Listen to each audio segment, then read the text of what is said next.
সবাইকে আমার চ্যানেলে প্রথমে আমি স্বাগত জানাচ্ছি।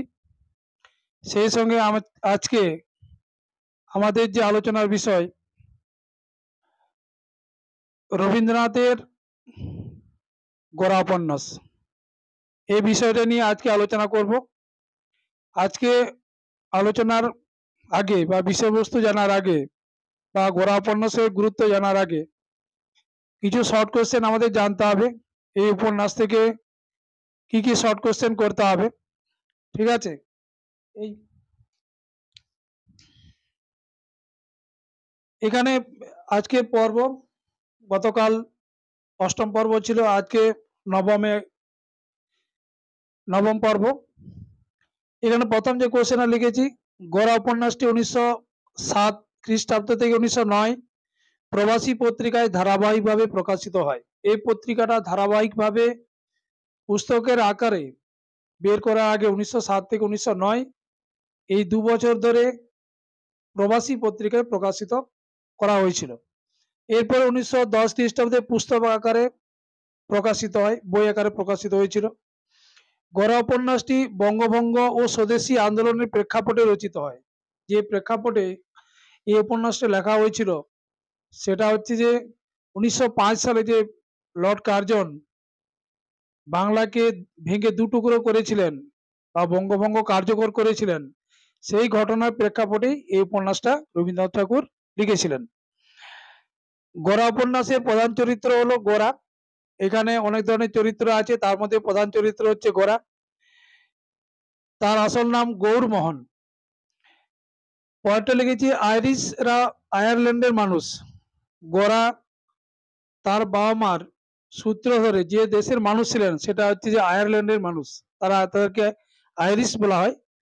গোরা উপন্যাসের প্রধান চরিত্রগুলি হলো গোরা, আনন্দময়ী, পরেশবাবু, বিনয়, ললিতা, সুচরিতা, কৃষ্ণদয়াল। কৃষ্ণদয়াল আর আনন্দময়ী হচ্ছে স্বামী স্ত্রী, যার বাড়িতে গোরা তার মা মারা যাওয়ার পরে লালন পালন হয়ে বড় হয়েছিল, যে কৃষ্ণদয়াল এবং আনন্দময়ীর কাছে। রবীন্দ্রনাথ গোরা উপন্যাসটি পুত্র রথীন্দ্রনাথ ঠাকুরকে উৎসর্গ করেছিলেন। পয়েন্টে আছে, গোরা উপন্যাসে হিন্দু ধর্মের প্রকৃত চরিত্র তুলে ধরা হয়েছে। কোন ধর্মের? না, হিন্দু ধর্মের প্রকৃত চরিত্র তুলে ধরা হয়েছে। ভারতের আত্মানুসন্ধানের প্রতীক হলো গোরা উপন্যাস। ভারতের আত্মানুসন্ধানের প্রতীক কোন উপন্যাসকে বলা হয়? গোরা উপন্যাসকে। রবীন্দ্রনাথ ঠাকুর 47 থেকে 49 বছর বয়সে এই উপন্যাসটি লিখেছিলেন, ঠিক আছে? পরের কোশ্চেন আছে, রবীন্দ্রনাথ ঠাকুরের লেখা 12টি উপন্যাসের মধ্যে দীর্ঘতম ও অন্যতম হলো গোরা। এছাড়া অন্য দুটি এ ধরনের গোরার মতোই দীর্ঘতম এবং অন্যতম, একটা হচ্ছে ঘরে বাইরে 1916 সালে লেখা হয়েছিল, এবং আরেকটা হচ্ছে 4 অধ্যায় 1934 সালে। এই শর্ট কোশ্চেন গুলো তোমরা খাতায় তুলে নেবে। এই শর্ট কোশ্চেন গুলো করলেই আশা করি এই গোরা উপন্যাস থেকে আর সে ধরনের শর্ট কোশ্চেন নেই, এগুলো তাই করে নেবে। এরপরে গোরা জাতীয়তাবাদের বিকাশে গোরা উপন্যাসের ভূমিকা।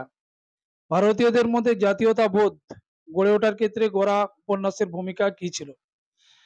আমরা জানি যে 1905 সালে যখন ইংরেজরা বাংলাকে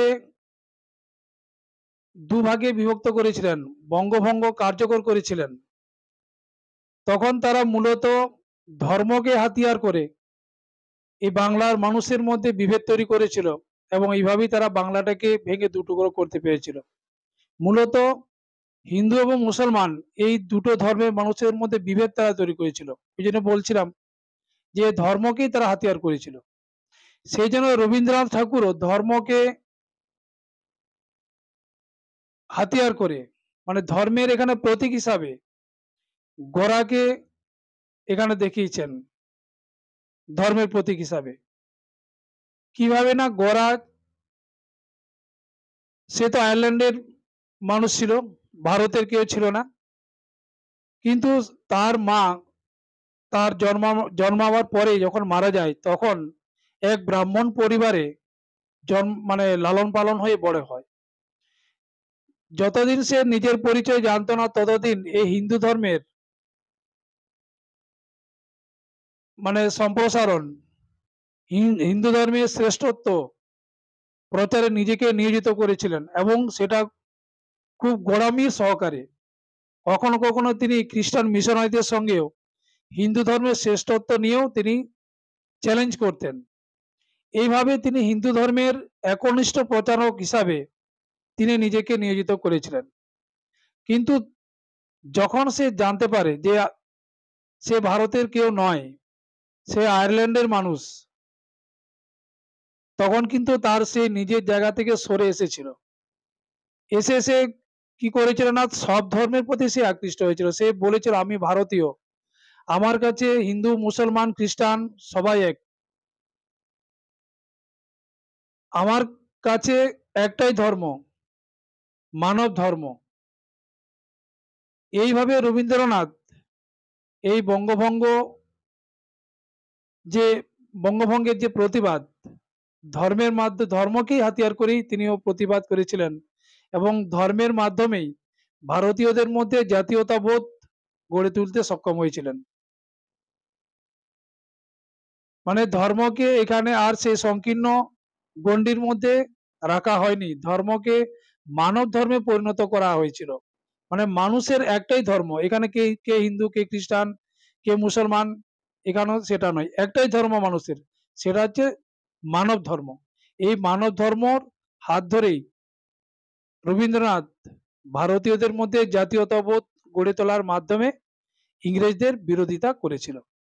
ঠিক আছে, এরপরে যে বিষয়বস্তুটা আছে দেখো এখানে লিখেছি।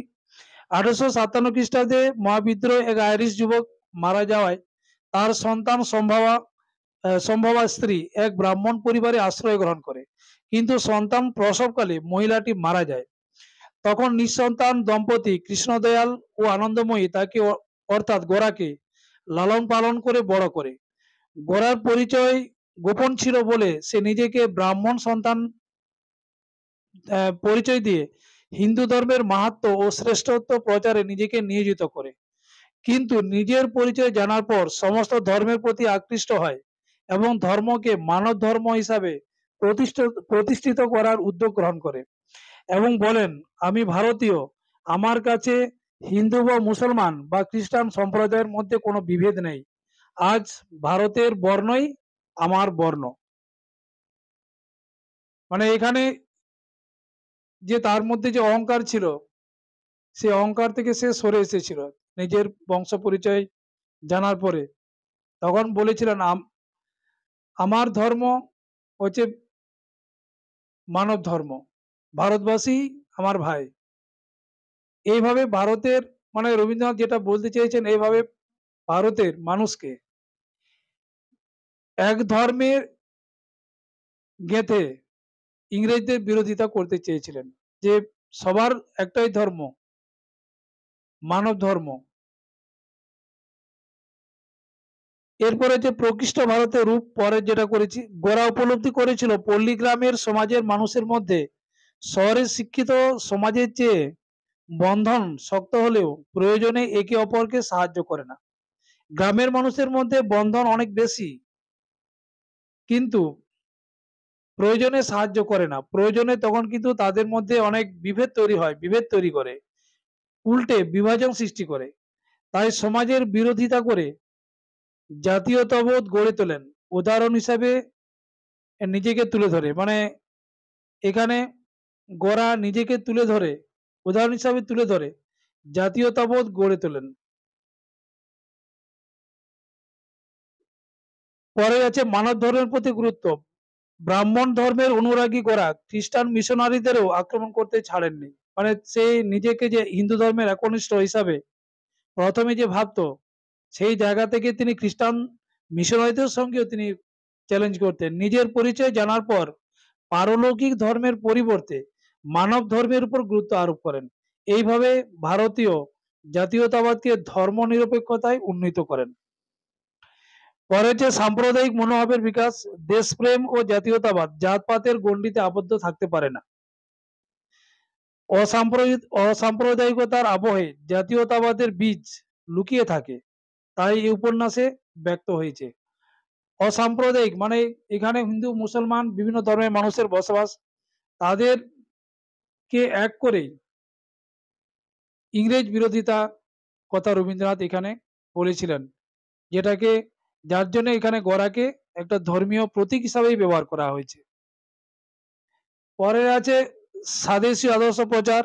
গড়া চরিত্রের মধ্য দিয়ে রবীন্দ্রনাথ পাশ্চাত্য সভ্যতার বিরোধিতা করেছেন। তার গড়া স্বদেশীয় আদর্শ ও দেশপ্রেমের আদর্শ প্রচারে একনিষ্ঠ। পরে আছে দেশাত্মবোধ প্রচার। রবীন্দ্রনাথ গড়া উপন্যাসে ব্রিটিশ বিরোধিতা ও স্বদেশ প্রেমের আদর্শ প্রচার করেন। উপন্যাসের শেষে গোরা বলে, আমি ভারতীয়, আমার কাছে হিন্দু বা মুসলমান বা খ্রিস্টান সম্প্রদায়ের মধ্যে কোনো বিভেদ নেই ইত্যাদি উক্তি ভারতবাসীর মনে জাতীয়তাবোধ জাগ্রত করে। মানে গোরাকে এখানে রবীন্দ্রনাথ সরাসরি, যেমন আমরা আনন্দমঠ উপন্যাসে পড়লাম যে ভারতীয়দের এমন কিছু আনন্দমঠে কথাগুলো লেখা আছে যে কথার মধ্য দিয়ে ইংরেজ বিদ্বেষ মনোভাব ভারতীয়দের মধ্যে গড়ে উঠেছিল, উপনিবেশিক প্রশাসনের অবসান চেয়েছিল। এখানে কিন্তু ঠিক সেইভাবে নয়। রবীন্দ্রনাথ ভারতবর্ষের মানুষ বা বাংলার মানুষকে তিনি এক ধর্মের বা সমস্ত ধর্মের মানুষ যাতে এক হয়ে ইংরেজ বিরোধিতা করে সেই জন্য গোরাকে এখানে কিন্তু তিনি ধর্মীয় প্রতীক হিসাবে তুলে ধরেছেন। এখানে কি হিন্দু কে মুসলমান সেটা বড় কথা নয়, আমাদের একটাই ধর্ম হবে মানব ধর্ম। এইভাবেই মানব ধর্মের মধ্য দিয়ে জাতীয়তাবোধ বা জাতীয়তাবাদ বা দেশপ্রেম গড়ে তোলার একটা আপ্রাণ চেষ্টা করেছিলেন রবীন্দ্রনাথ ঠাকুর। ঠিক আছে, এটাই গোড়ার বিষয়বস্তু। পরের দিন আমাদের আলোচনার বিষয় থাকবে ভারত মাতা, অবনীন্দ্রনাথ ঠাকুরের ভারত মাতার চিত্র, সেই চিত্র নিয়ে আমরা আলোচনা করব। ততক্ষণ সবাই ভালো থেকো এবং সবাইকে গুড নাইট জানিয়ে আজকের আলোচনা এখানেই শেষ করছি। আর অন্য দিনের মতো সে এক কথা, যারা সাবস্ক্রাইব করনি অবশ্যই করবে। ঠিক আছে, সবাই ভালো থেকো।